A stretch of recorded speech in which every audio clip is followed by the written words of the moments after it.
हरे कृष्ण कृष्ण कृष्ण हरे हरे, हरे राम राम राम हरे हरे। आपण समस्तंकु मोर प्रणाम। प्रभु श्री हरिनारायण का आशीर्वाद आपणक आजिर दिनटी मंगलमय हेउ। हिंदू धर्म अनुसार प्रत्येक जीव निजर कर्मफल अनुजाई अनेक प्रकार जन्म लाभ करे। किछि कर्मफल वर्तमान जीवन में मिल जाए तो आउ किछि कर्मफल पर जन्म रे प्राप्त होइथाय। आम हृदय रे जागृत हेउथिबा प्रत्येकटी इच्छा प्रत्येकटी कामना केउ ना केउ जन्म रे निश्चित रूपे पूरण हुए। तेणु आपण सबु बेले सत्चिंतारे ही मग्न रहिबाकु चेष्टा करंतु। आपण समस्ते जानिथिबे द्वापर जुगरे भगवान श्री कृष्ण अवतार रे अनेक राक्षसी को बध करी सेमानकु मोक्ष प्रदान करिथिले। द्वापर जुगरे भगवान श्रीकृष्ण द्वारा मोक्ष पाइथिबा प्रथम राक्षसी थिला पूतना। आजिर वीडियो रे आमे राक्षसी पूतनार पूर्वजन्म वृत्तांत संबंधरे जानिबा। तेणु वीडियोटी को शेष पर्यंत निश्चित रूपे देखिबाकू अनुरोध।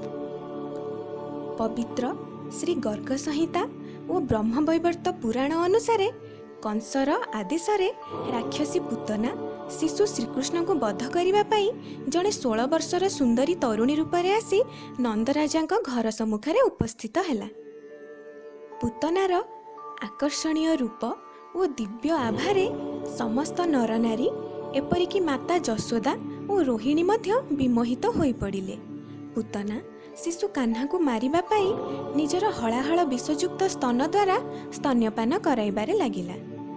जी समग्र संसार पालनकर्ता तांको मारिबार शक्ति काहार बा थाई पारे। पूतनार स्तन्यपान करिबा समय भगवान श्रीकृष्ण क्षीर सहित तार प्राण मध्य शोषिबाकु लागिले। पूतना कष्ट सही न पारी श्रीकृष्ण को नहीं आकाश मार्ग को उड़ी चलिला। तार शरीर प्राण को शोषि नेबा द्वारा पूतना सुंदरी तरुणी निजर प्रकृत राक्षसी रूप में परिवर्तन होई सेहिठारे ही मृत्युवरण कला।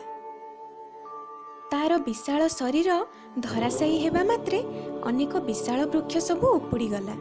तार चित्कार द्वारा 7 लोक 7 पाताल और संपूर्ण ब्रह्मांड कंपिबारे लागिला।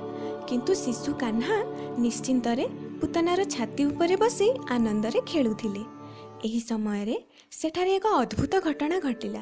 राक्षसी पूतनार मृत शरीर भूमि उपरे पड़िबा परे सेठारु दिव्य चंदन कस्तूरीर महक चारिआडे खेली हुई गला। गर्ग संहिता और ब्रह्मवैवर्त पुराण रे वर्णित अछि जे राक्षसी पूतना पूर्वजन्म रे दैत्यराज बलिंकर कन्या रत्नमाला थिले। भक्तश्रेष्ठ प्रहलादଙ୍କ विषय तो आपण समस्ते जानिथिबे। प्रहलादଙ୍କ पुत्र थिले विरोचन और राजा विरोचनଙ୍କ पुत्र थिले महादानी दैत्यराज बलि। निजर जेजेबापा प्रहलादଙ୍କ परी दैत्यराज बलि मध्य विष्णुଙ୍କର परम भक्त थिले। थरे दैत्यराज बलि प्रतिदिन परी यज्ञ कार्य लिप्त थिले। तांकर कन्या रत्नमाला निजर सखी मानक सह उद्यान रे क्रीड़ारत थिले। एही समय रे भगवान श्री नारायण बामन रूप में बलिंक नगर रे प्रवेश कले। बामनावतार प्रभुंकर चित्ताकर्षक मनोहर रूप देखि देवी रत्नमाला हृदय रे मातृत्वर भावना जागृत हैला। से मने मने चिंता कले, जदि मोर एपरी सुंदर मनोहर पुत्रटीए थांता तेबे मु ताकु निज कोଳରେ बसाई छाती रे जाबुड़ी धरी स्तन्यपान कराई थांती और मातृत्वर सुख अनुभव करी थांती। किंतु पर मुहूर्त बामनक छलना द्वारा राजा बलिंकर पाताल गमन देखि रत्नमाला बहुत रागी गले और प्रभु को मारिबा पाई मने मने प्रतिज्ञा कले। राजा बलिंकर प्रभु भक्ति और दान कर्मर फलस्वरूप भगवान विष्णु रत्नमाला इच्छा को सम्मति जणाई तथास्तु बोली कहिले। भगवान विष्णु कहिले जे द्वापर जुगरे तुमर एही 2टी मनोरथ निश्चय रूपे पूर्ण हेब। तुमे मातृत्वर सुख को निश्चित अनुभव करिब एवं मोते मारिबा पई चेष्टा मध्य करिब, किंतु मारि पारिब नाही। एहीपरि भावरे प्रभु श्रीकृष्ण पूतनार स्तन्यपान करी ताकु मातृत्वर सुखर अनुभूति प्रदान कले एवं प्राण शोषि नहीं ताकु मोक्ष मध्य प्रदान कले। तेणु ଆପଣ ସମସ୍ତଙ୍କୁ ଅନୁରୋଧ ନିସ୍ୱାର୍ଥ ହୃଦୟରେ ଭଗବାନଙ୍କୁ ପ୍ରାର୍ଥନା କରନ୍ତୁ।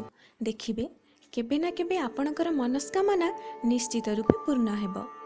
ଆପଣମାନଙ୍କୁ ଯଦି ପୁତନାର ପୂର୍ବଜନ୍ମର କଥା ଭଲ ଲାଗିଥାଏ ନିଶ୍ଚିତ ରୂପେ ଚ୍ୟାନେଲକୁ ସବସ୍କ୍ରାଇବ୍ କରିଦିଅନ୍ତୁ ଏବଂ ଲାଇକ୍ ସେୟାର ନିଶ୍ଚିତ ରୂପେ କରନ୍ତୁ। ଜୟ ଜଗନ୍ନାଥ।